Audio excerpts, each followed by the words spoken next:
Hello, this is Freethought Forum, a program produced and funded by the Atheist Society of Knoxville and the Rationalists of East Tennessee. I am Ralph Eisler. And I'm Jonas Holdeman. And we want you to know that if you don't believe in God, you're not alone.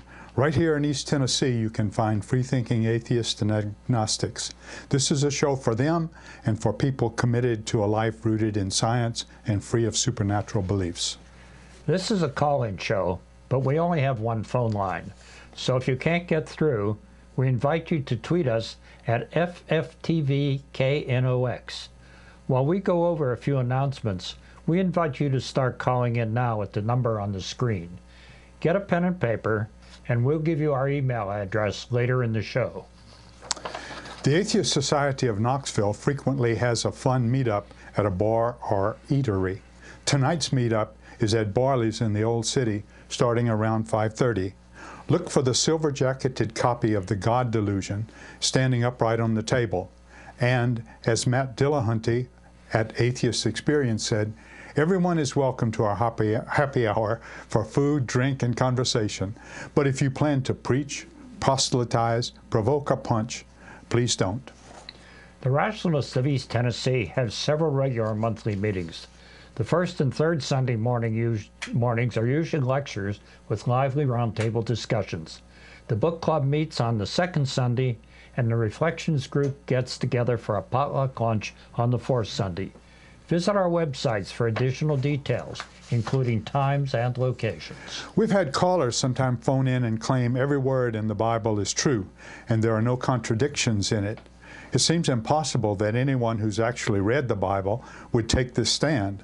But some people have a high tolerance for cognitive dissonance and seem able to accommodate both aspects of logical contradiction in their minds.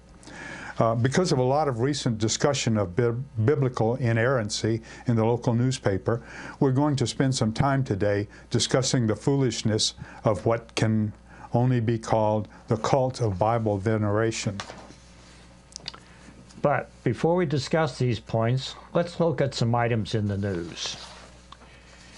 Anti-gay extremist Fred Phelps, founder of the Westboro Baptist Church and the God Hates Fags fundamentalist movement, is near death in a local hospice, according to a Facebook post Saturday night by his son Nathan Phelps. The younger Phelps, who left the church and his family compound in 1976 when he was 18 years old, writes, "I've learned my father, Fred Phelps Sr., pastor of God Hates Fags Westboro Baptist Church, was excommunicated from the church back in August of 2013. He's now on the edge of death at Midland Hospice House in Topeka, Kansas." I'm not sure how I feel about this. This is speaking for his son Nathan Phelps. He says, "I'm not sure how I feel about this. It's terribly ironic that his devotion to his God ends this way, destroyed by the monster he made. I feel sad for all the hurt he's caused so many. I feel sad for those who will lose the grandfather and father they loved. And I'm bitterly angry that my family is blocking the family members who left from seeing him and saying their goodbyes." Nathan Phelps noted that he is not clear as to why his father was excommunicated. He says I have only hearsay on the reason and two different versions, so I won't comment on this point other than to say he has moved into another house and watched over so he won't harm himself. Fred Phelps, 84, founded Westboro Church in 1955, but it has been involved in actions against gays since at least 1991. When it sought a crackdown on homosexual activity at a local park 6 blocks from the church. In 2011, the church stated that it had about 40 members. Nathan Phelps was the 7th of 13 children and grandchildren who left the Westboro Church, which is largely made up of Phelps family members. Nathan, is a local LGBT advocate and speaks out against the dangers of religion and child abuse. We must note that Westboro Church has made no public acknowledgement of Fred Phelps' current condition, except to say that he is in a facility that treats his medical problems. This is really kind of weird situation. I mean, the fellow was excommunicated from his own church, and nobody seems to know why, or at least those who know aren't saying why. Anyhow, there was another item. Oh, we have a caller on the line. Hello, caller. You're. Okay, I think something went wrong there. So let's continue, Ralph. Okay. We have another item in the news. Shall we try again here? Hello, caller. Hello. You're on the line? Hello. Hello. Can you give us a name or a nickname? Yeah, it's Annette. Could you please repeat? It's Annette. Annette. Annette. Yes. And would you like to make a comment or ask us a question, Annette? Yes, I would. I'd like to ask you a question. I am a Christian, Uh-huh. but I still pray for atheists. I do. I mean, I know you say you don't need it, but I still do. I just want to know if you were brought up in a church. Oh. If your parents ever took you. Yes, I was brought up in the Methodist Church from the time I was small. I was very strongly tied to it. It was the center of my social life up through my teens, especially when they got a Boy Scout troop. And I, at one time could say I was saved and born again. Yes. Okay, I was born. I was raised in the Baptist church, and I must say that from even a very young age, I had my doubts. I remember this was during World War II. I think everybody has their doubts. I mean. Well, okay, yeah. I mean, it's kind of a logical doubt. The preacher would get up and talk about how God was going to support the Allies in their fight against the Germans because the United States was a Christian nation. And I remember wondering to myself, well, what happens when Christians fight Christians? What side is God on? And then we sang "Onward, Christian Soldiers" Sure. every Sunday.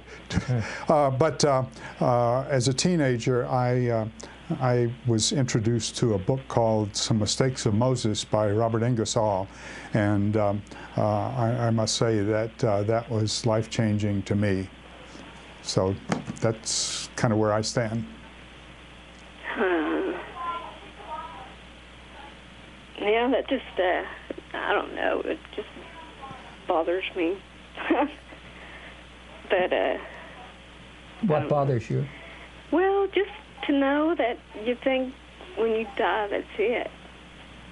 Well, that bothers a lot of people, but It bothers me as a person just because I want the best for people in general. well, I don't know whether that's best for people in general or not, but I mean, you think about living forever, I'm not sure that's a good prospect. well, on this planet, no, because this world is kind of going in the wrong direction. Oh, well, we want the best for people too, but we feel that often they are deluded by some of the pronouncements that are made by the religious leaders and brainwashed at an early age so that they really have little opportunity to think for themselves and believe anything else. Well, I have children myself, and I take them to church, and I just say whenever they get 18, it's their choice to, either they go or they don't. Sure. I mean, I can't say I didn't try, Well, as I say, we were both brought up in a religious background, but we both eventually came to the point where we said it's just not true for us. I mean, and so we want the best for people, but we want the best for people right now in the lives that they have here. Right. So I think that's what we work on. So anyhow, well. Okay. Well, I'll let you guys get back to talking, but I'll keep watching and keep praying. Okay. Okay, Well, call in anytime, Annette. Thank you, We're happy Annette. to talk to Okay, you. thank you. Goodbye. Okay. Bye now. Bye. Okay, there's another item in the news worth noting. I took most of this off Hemant Mehta's website. He discusses a case in the parish, Sabine Parish School in the District of Louisiana that was sued by the state's ACLU because of its long history of proselytizing students and promoting religion. This is a public school we're talking about. And this all came to light thanks to the courage of the plaintiffs Scott and Shannon Lane and their 5 brave children, including 6th grader Cece, a Buddhist of Thai heritage who doesn't believe in God. Cece's science teacher Rita Rourke repeatedly taught students the earth was created by God 6,000 years ago, and that evolution is impossible, and that the Bible is 100% true. Wow, again, I emphasize this is in a public school where you don't think this could happen. But this teacher Rourke also regularly features religious questions on her test, such as, isn't it amazing what the blank has made? And when CC did not write Rourke's preferred answer, Lord, in there, isn't it great what the Lord has made? She belittled him in front of the class. And while studying other religions, Rourke has told students that Buddhism is stupid. You know, I know a young lady, she's graduated now from high school down in Maryville, and she once commented that her teacher had marked down her grade on one of her tests because she entered a date as CE, or Common Era, as opposed to AD. No kidding. But anyway, in social class, which Rourke also teaches, she presented biblical accounts of persons, places, and events as fact. For example, on a handout, what mountain did Moses supposedly get the 10 Commandments from? Rourke crossed out the word supposedly. She also told students that the Bible is 100% true and that scientists are slowly finding out that everything in the Bible is accurate. Yeah, well, that's what we're going to discuss here. So when the plaintiffs objected, Sabine Parish Superintendent Sarah Erbarb told them that this is the Bible Belt, and she suggested that CC should change his faith from Buddhism or transfer to another district school 25 miles away where, in her words, there were more Asians. This religious indoctrination has been going on for years, and the school's old website listed 10 statements of belief. Most had to do with learning, but the very first on the list was, "We believe in God." This page has now been removed from the website. Cece's family finally sued to put a stop to this madness and recover the money they had spent transporting their son to a different school. The father, Scott Lane, even wrote a piece explaining why he filed the lawsuit, reiterating just how badly religion had permeated the environment of this district. Well, finally, there is a resolution to this case. On Friday, Federal District Court Judge Elizabeth Foote decided in favor of the Lane family by way of a consent decree. In short, the school district promised to stop proselytizing and denigrating other faiths, essentially raising a white flag of culpability while technically getting off the hook for violating the First Amendment Establishment Clause. Additionally, they will owe the Lane family $40,000 for their attorney's fees and litigation expenses.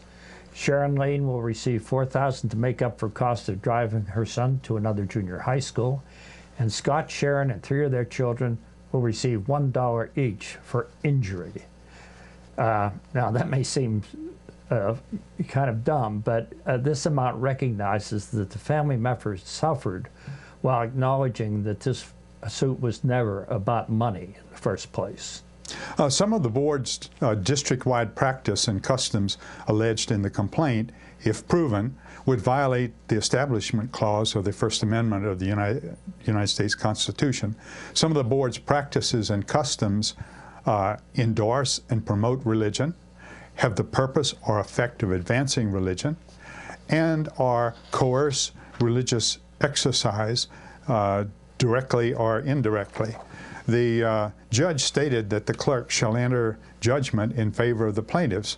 In adopting this consent decree, the court has ensured that it comports with the First Amendment of the U.S. Constitution.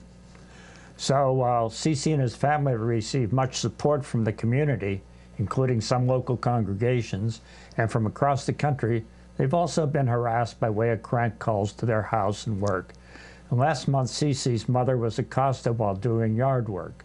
3 people wearing KKK-type white hoods drove by and shouted racial epithets at her. Well, you know, I can't understand why voters would allow this to continue when this is patently illegal, and any challenge to their practices brought up are going to result in a court case and at considerable expense. Yes, yeah. But it does continue. The point is that somebody, though, has to be brave enough to make the case for it. You know, the child in the class has to be brave enough to come out and tell his parents what's going on and worry about being ostracized or ridiculed. So it's a little tough. Yeah, that's really a challenge for children to be expected to stand up against the community pressures that they feel, Sure. particularly when even adults, there's just so many non-believers in the closet now who are unwilling to speak out because of fear of losing their jobs or demotions or and loss of respect in the community and so on. Right. We know people in our groups who are in the closet, so to speak, right? Because of that. Yeah. Yeah. Well, this is a good lead-in to today's topic, a discussion of why so many people are committed to the belief of biblical inerrancy, and when it is obviously not true. Okay.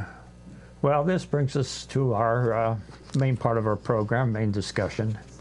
And I guess in the past we've regularly touched on why so many people believe in biblical inerrancy. And if one reads the letters to the editor in Knoxville News Sentinel, the topic seems to have come to the forefront again in the last few weeks. There's been a spate of letters advocating both for and against this perspective of inerrancy. But what really got my attention recently was Bryan College Administration's specific requirement that faculty members now have to sign a statement affirming that Adam and Eve were created instantly without any prior ancestors or face the possibility of losing their jobs. Yeah, and this continues. Even in today's newspaper, there was one letter to the editor on this subject, and another one talking about, from a minister, talking about problems that the churches are facing with younger members absent from their congregation. Right. Well, it seems absolutely incredible that in view of all the scientific insight we've gained over almost 90 years since the Scope trial, that there are people who still remain mired in willful ignorance. Bible worship rather than Christianity seems to be their religion. Well, in any case, to borrow a religious phrase, the Spirit moved me last week to get in on some of the News Sentinel action. So I submitted a letter that was published last Wednesday. This in turn elicited some responses from biblical literalists, so we want to discuss these a little bit today. My own letter started out comparing these literalists to Peter Pan and J.M. Barrie's fanciful children's tales. Peter doesn't want to grow up. The child's world is filled with fun and games and imaginary creatures, and the grown-up world entails decision-making, responsibilities, and facing the world as it actually is and not how you wish it to be. Clinging to the myths and legends passed down from Bronze Age goat herders is like a security blanket for those who can't face an ever-changing modernity. But growing up entails giving up that security blanket and plunging into the more demanding world of logic and critical thinking. Petulant insistence that you learned in kindergarten must always be true is a child's life. The Bible's full of contradictions, anachronisms, and stories for which there is no supporting evidence. Some of the responses to your letter seem to support your views. One fellow from Lenore City starts starts out, we literalists do not ignore errors in the Bible because there are none. Okay. Right off the bat, I mean, if you ignore the problem, okay, and don't address it, why? We still remember the school teacher over there who was demoted for just allowing his students to speak out. But this is a petulant child response, or maybe we see no evil, hear no evil, and speak no evil response. That is, just tell yourself the problem doesn't exist and it will go away. With the internet available, anyone can go to dozens of sites and bring up hundreds of contradictions in the Bible in a few seconds. For example, the priestly creation fable in Genesis 1 lists the order of creations as plants, animals, man, and woman. The Yahwist fable in chapter 2 lists the order as man, plants, animal, and woman. More significantly for Christians, Bart Ehrman, a distinguished religion scholar at the University of North Carolina, discusses in detail many of the contradictions in the New Testament in his book, Jesus Interrupted, Revealing the Contradictions in the Bible and Why You Don't Know About Them. So anyhow, this fellow from Lenore City that answered my letter goes on to say, I accuse literalists of believing that Adam and Eve were real people pulled out of a magician's hat 6,000 years ago by a magician for whom there has never been any evidence. That's what I actually wrote in the paper. So he expresses surprise at the statement that there is no evidence that God exists. Well, what's his evidence? It's a lot of typical religious gobbledygook. Let me read it. There is an eternal God, he writes, who gave us his word to enable us to know from the beginning in Genesis and the ending in Revelation of matter and space and time, and he does not lie. The loving God who became flesh in order to identify with sinful mankind so that he could die on the cross for our sin and rose from the tomb to give eternal life to all who would believe in the truth does not lie. That's a mind-boggling type statement. I mean, it's sort of the basis of Christianity, but I certainly can never identify it. Anyhow, this is no real evidence for God. It's what this guy's opinion is. So this is what passes for evidence on Neverland, though, inhabited by Peter Pan and his lost boys. Flowery fantasies that are real only in the mind of the true believer. This fellow then goes on to say most biblical scholars do accept the Bible's facts. Some scholars don't. This is now starting to become a little snide as he puts the word scholars in quotes when he references the non-accepting ones. However, the statement is just plain wrong,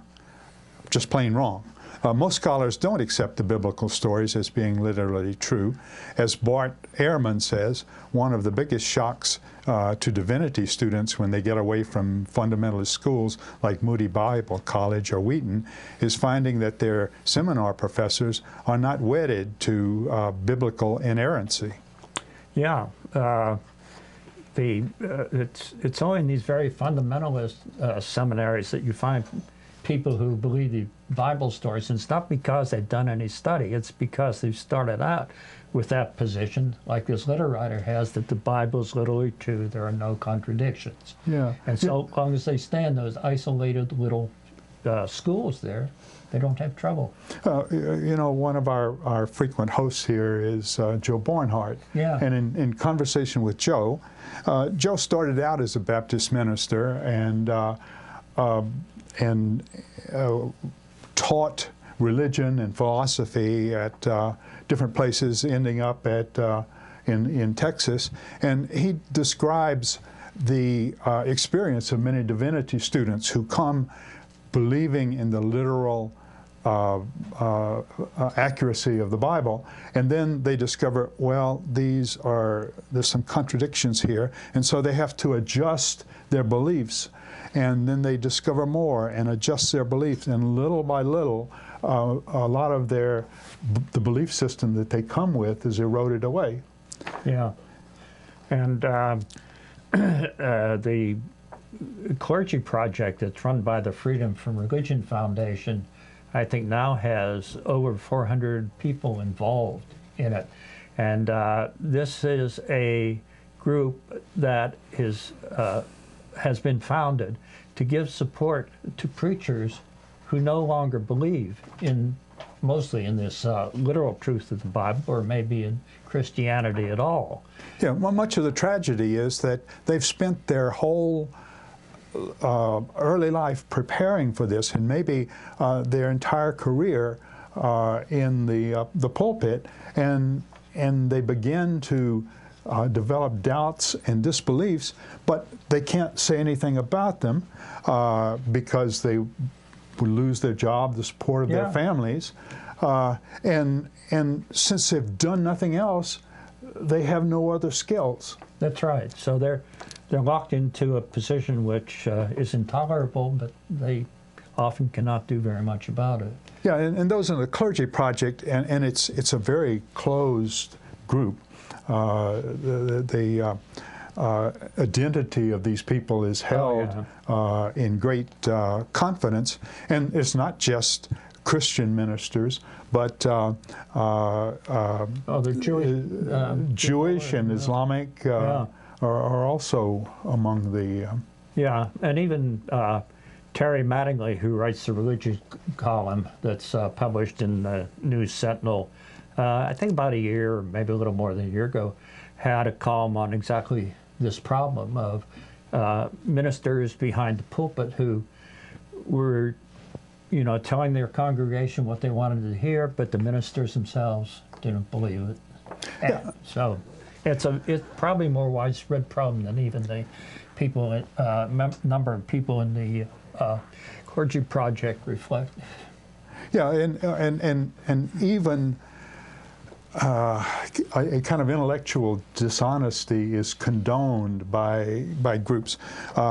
Teresa McBain, who was visiting with us about a year ago, who was a Methodist minister. She started out something more fundamental, Baptist, I think, and she could, being a woman, she felt this movement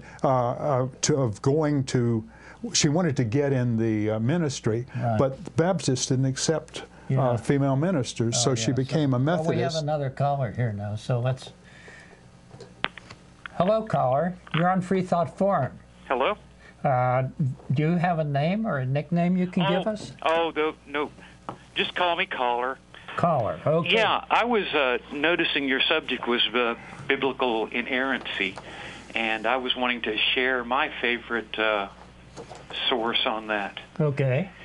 Thomas Paine wrote Common Sense, and he went through the Bible book by book and talked about the inerrancies that he found, even in places where they added up stuff and the math didn't work out properly. Yeah. Yeah, there are a lot of sort of minor things like that. That's true. Well, he talks about a lot of others too. I just use that as an example. But it's Thomas Paine, and the book is Common Sense. It's been around for how long? Well, since the American Revolution. Oh yeah, now that you mention it, Thomas Paine was called the Godfather, not Godfather, no, Father of the American Revolution. Yeah. Or at least that was his title. Yeah, some of his publications like Common Sense and so on. Yeah. No, it was, excuse me, I made a mistake. It was not Common Sense, it was Age of Reason. Did I not mention that? The name of the book is Age of Reason. Yes, okay. Still, it's still been around since around the time of the American Revolution. Yeah. Anyway, I just thought I'd mention that. It's a fine book. It pointed out a lot of things that I had not considered, reading the Bible. It was quite enlightening. Anyway, I just wanted to share that. Okay. And, well, thanks a lot for calling. Enjoying the show. Mr. Caller. Bye-bye. Okay. Another book of that era that our viewers might be interested in is Jefferson Bible, Oh, yeah. produced by Thomas Jefferson, in which he went through and edited out a lot of the things about miracles Yeah. that he felt were Right. just unnatural. Right, right. Okay, well, it's about time we take a mid-program break here to identify our sponsors. In case you're just tuning in, this is Freethought Forum, a program by the Atheist Society of Knoxville and the Rationalists of East Tennessee.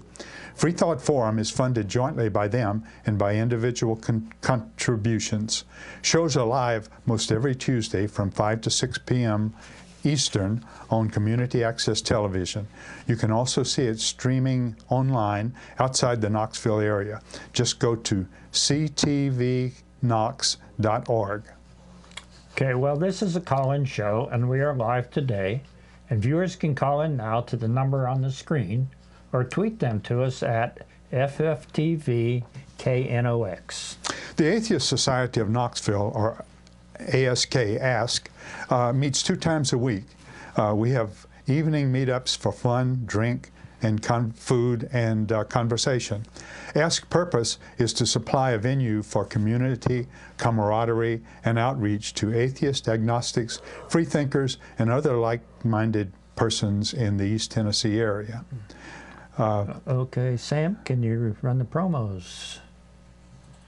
If you live in or around the Knoxville area and are questioning your religious beliefs or simply believe in one less God than everyone else, well, you're not alone. The Atheist Society of Knoxville is a fun and friendly group of people just like you that meets twice a week at a bar or restaurant.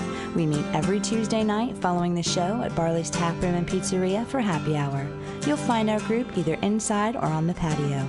Look for Richard Dawkins' silver-jacketed book, The God Delusion, standing upright on the table. On Fridays, we meet at Agave Azul or the Beard and Beer Market. But if you plan to preach, proselytize, provoke, or punch, please don't. We all question what we believe at one point in our lives. If this is the time for you, come join us for food, drink, conversation, and fun.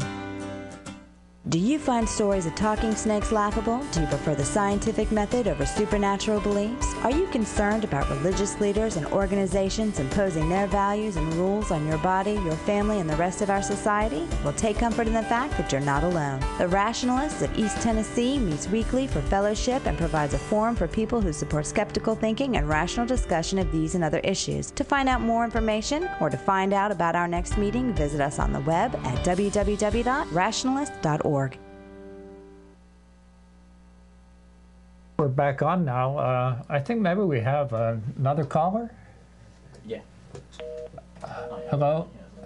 Oh, I think he hung up. Oh, give us 1 minute. Well, In any case, the okay, got a caller back on. Hello, caller. You're on Freethought Forum. Hi, this is Charles from Central Illinois. Sorry. This is Charles from Central Illinois. hello, Oh, Charles. Hello, Charles from Central Illinois. Yes, I've been doing some reading, and I have a book here called The Church That Can and Cannot Change. Uh-huh. And one of the things that the biblical literalists don't seem to acknowledge, that early Hebrew didn't have any vowel markings. The original Hebrew text for the what is known as the first 5 books of Moses. Right. And so a word like written RBN could be Reuben, Raven, or several other words. Mm-hmm. Yeah. And since we don't have the original speakers of the language or anything like that, we don't know exactly sometimes what the words were. Yeah. Right. So You can make what we have is translations of apparently sometimes guesswork. Right. Well, I think, though, Charles, that more recently, biblical scholars have not relied on translations of translations and so on, as you remarked, but rather have tried to go back to the original sources, back to the ancient Greek and as well as Hebrew, and There are the manuscripts that have been discovered hidden away, manuscripts that escape destruction following the decision as to which books should go in the Bible and so on. And so based on these and through very careful linguistic studies, they have been able to learn more about the origins and identify or at least distinguish between different writers. And a lot of the biblical literalists are depending solely on the King James Version. Yes. Which was the 1600s, long before any of this happened. So.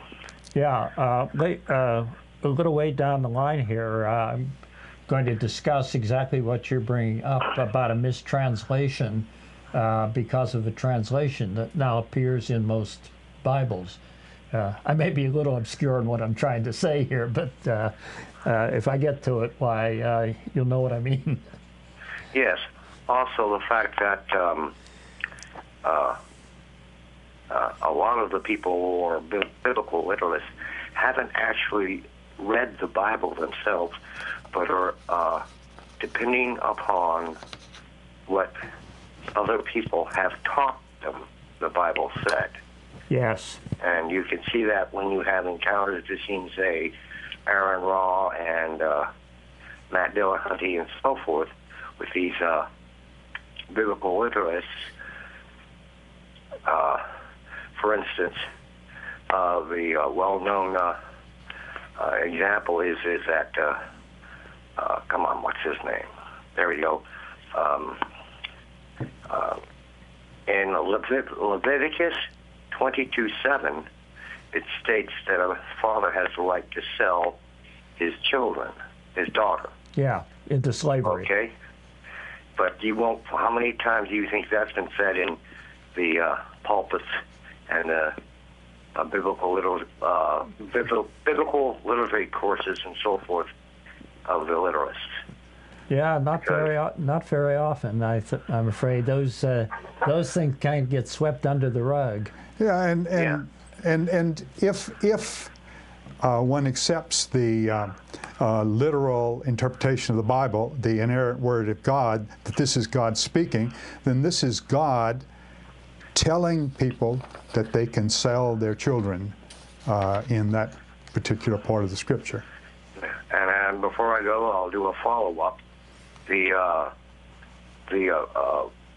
prophecy they were always quoting about Jesus being born of a virgin. Yeah. By the prophet Elijah, I think it is. Okay? Yeah. If you read the next paragraph, apparently Elijah is hopping in bed with the so-called virgin. I don't think they were playing tiddlywinks. Probably not. But of course, a lot of people say that is a mistranslation of the Old Text and that really should have been translated young woman. Yeah. And that's one of the problems when you have all these different variations of it. One of the worst offenders was the Bible code, where this guy was putting his own spin in translations on what the Bible actually said. Yeah, right. Okay. Well, thank you for calling, Charles, and we look forward to hearing from you again. Yeah, could you please call back again sometime? Okay, bye, Charles. Certainly. Okay, thank you. Bye-bye. All right, well, we've been discussing some of these answers that this fellow sent to me, and I'm just going to go on to another letter that showed up in the News Sentinel, okay? Oh. Okay, so the fellow then goes on to say that most biblical scholars do accept.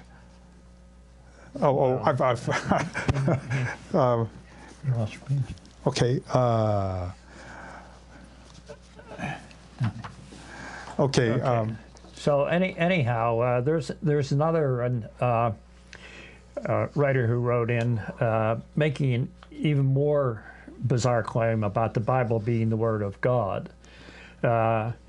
He justifies his mantra in the following way. He says, read Psalms 22, written by King David in 1000 BC, describing exact details of the crucifixion of Jesus in 33 AD, recorded in the last chapters of Matthew, Mark, Luke, and John. David had to be inspired by an all-knowing being to do that. This is what the fellow says. So I thought, well, boy, if this is true, I might have to change some of my views. A prophecy describing exact details of a happening that came true 1,000 years in the future must be pretty convincing that supernaturalism is involved somewhere. So I looked up Psalm 22, and here's how it starts. My God, why have you forsaken me? Now, where have I heard that before? Well, Jesus' words on the cross, according to Matthew. I thought, well, maybe this guy may be on to something. What do you think, Jonas? Well, those fellows who wrote the Gospels, knew the Old Testament writings. It sounds to me as if Matthew just stole some of this and put it in Jesus' mouth. That makes a lot more sense than a 1,000-year-old prophecy coming true.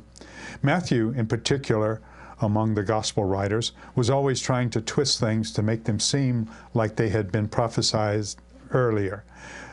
Somehow, this is supposed to give credulence to the Scripture, which otherwise might appear to be simply concocted to make the writer's point.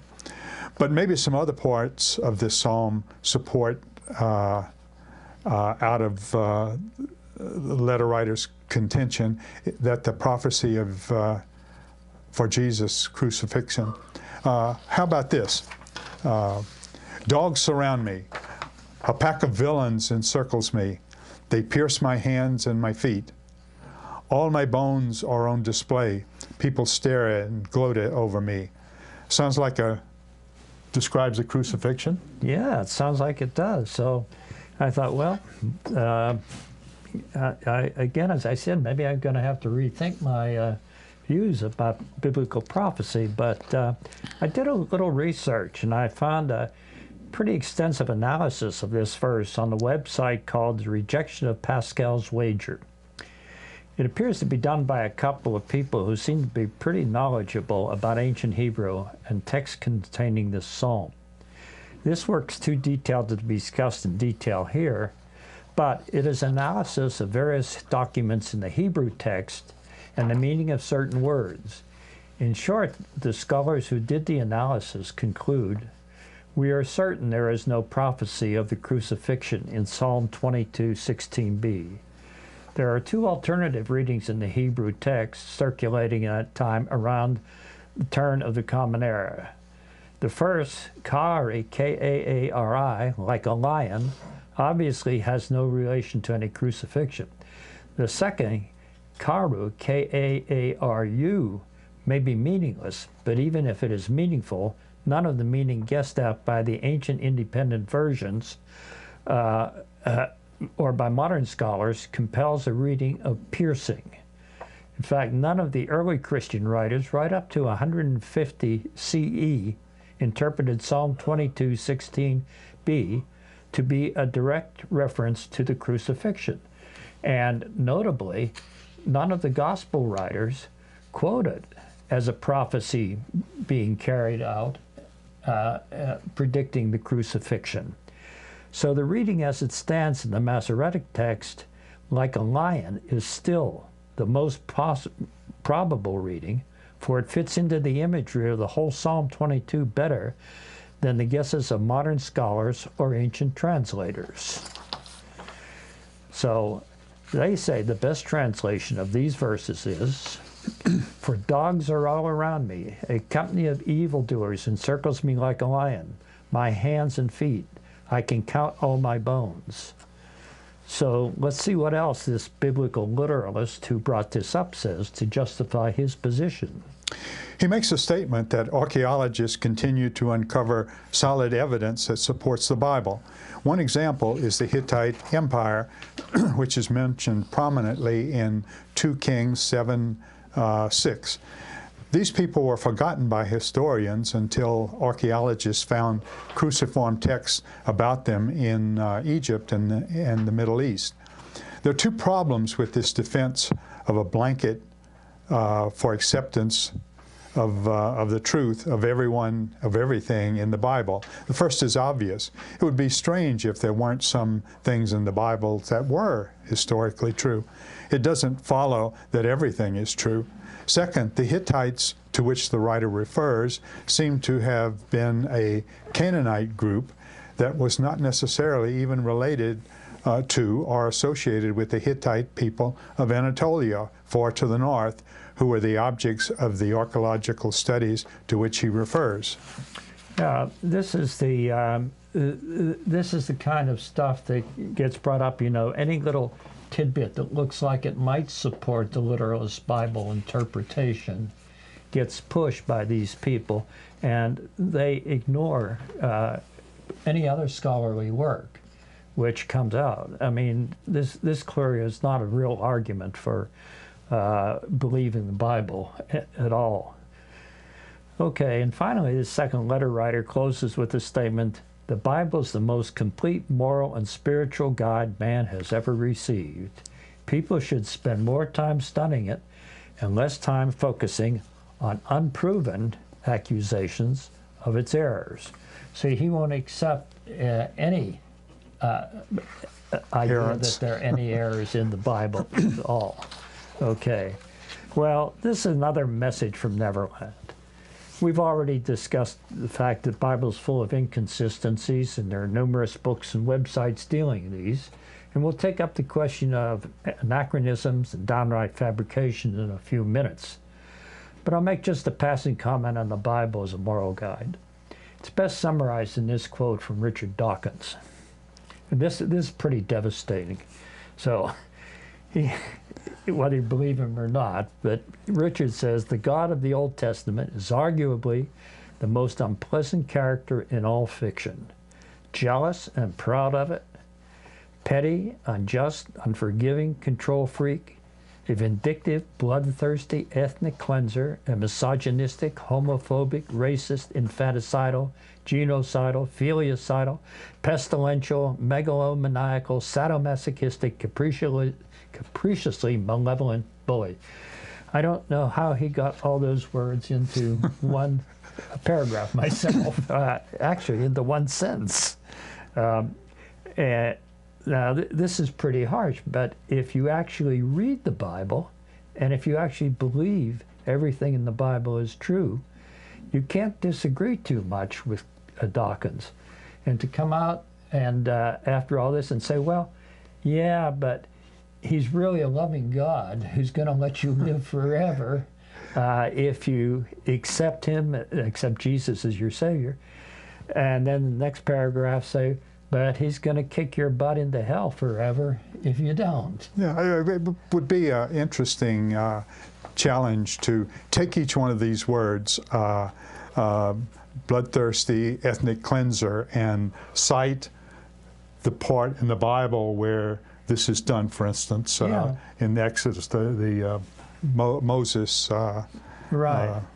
Okay, well, Jonas, we've got another phone call there. Okay, caller. Welcome to Freethought Forum. Could we have your name or nickname, please? Oh, I thought you were addressing me already. You can call me caller. Did you just say that the Old Testament God was the meanest one? Yes, that's what I was quoting Richard Dawkins, not saying that he was the meanest one, but saying he was pretty mean. Well, do you think the Old Testament God was the meanest one? The meanest one of what? Between the Old and the New Testament. I am not going to make any judgment on who is meanest. Oh, well, I thought that since you were quoting Richard Dawkins, is it Dawkins, right? Yeah. Well, what do you think about it? Well, I definitely think that the New Testament God is definitely the worst. I am surprised that you would think that the Old Testament God was. Oh, We and didn't how is say that, the caller? Old Testament God was. We said he's the most unpleasant character in all of fiction. In all of fiction. Well, I would imagine that you might include the New Testament as far as category of fiction. Well, I don't know what about the New Testament God. Is he fictitious? Well, I just think of which one is the worst. And I definitely think it's the New Testament. Well, Could you give us an example? Well, yeah, when the Old Testament God wanted to kill you or kill your family or kill most of your village or send you into slavery or whatever, when you died, when he killed you or you died naturally, he was done with you. But in the New Testament, you've got an eternity of suffering. So I would think that that is much worse than the Old Testament. well, you have a good point on that. But you see, according to the Christians, the Old Testament God and the New Testament gods are the same God. Well, this- if I was talking to some of the fundamentalists, I would expect to hear that. But I thought you guys are atheists, though. So you can look at it with I assume, a more open situation there. Open mind. I'm not sure exactly what you mean, caller. Well, you're saying that they say that they're one and the same. And Yes. your previous statement is that the Old Testament God was the worst character in literature or in whatever. Fiction. I was just going to put in a vote for the New Testament God because Okay. I cannot imagine a demon worse than someone that would torture you for eternity for something, anything. Mm-hmm. Well, you make a good point. Okay, well, let me get off there. I'm sorry, I just couldn't let that pass. I understand that there's something that you just had to say something Just about. had to. I owed it to just myself, like and I thought, sometimes just having to write a letter. I know. I just love those letters in the News Sentinel where the people are calling up, writing and saying that the reason that America is suffering so much is because of, Ellen DeGeneres or something like that. Yeah, well, one letter writer, which we didn't quote here and which I don't have much to say about, he's a fellow from Elizabethton. He writes a lot of letters in, and he wrote one, recently the Sparna Group has characterized the most Bible-conscious cities in America. And Knoxville came out first last year and Chattanooga this year, and he says, well, that means that God's going to preserve these cities forever, but places like New York or Los Angeles are going to be dead in 10 years. Yeah, I think Knoxville also got the highest weight per capita and the most drinking per capita too. But I don't know if that's has anything to do with one or the other. Yeah. Okay, well, thank you for calling. Thank you. caller. Bye. Okay. Well, anyhow, Well, it's certainly true the Bible does not condemn slavery. It rather passively accepts it as the norm. Southern preachers supported the practice both before and during the war. The biblical book of Hosea, chapter 13, verse 16 says, "The people of Samaria must bear their guilt because they have rebelled against their God." That's a little g. They will fall by the sword. Their little ones will be dashed to the ground. Their pregnant women ripped open. The God of the Bible is a psychotic killer whose practices seem abominable. yeah, so we can sort of get rid of the fact, I think, that the Bible is a moral guide. But anyhow, before we leave the topic of contradictions in the Bible, let's look at a couple of them surrounding Jesus' birth as described by Bart Ehrman. In Matthew's story, Jesus is born at Joseph's house in Bethlehem during Herod's reign.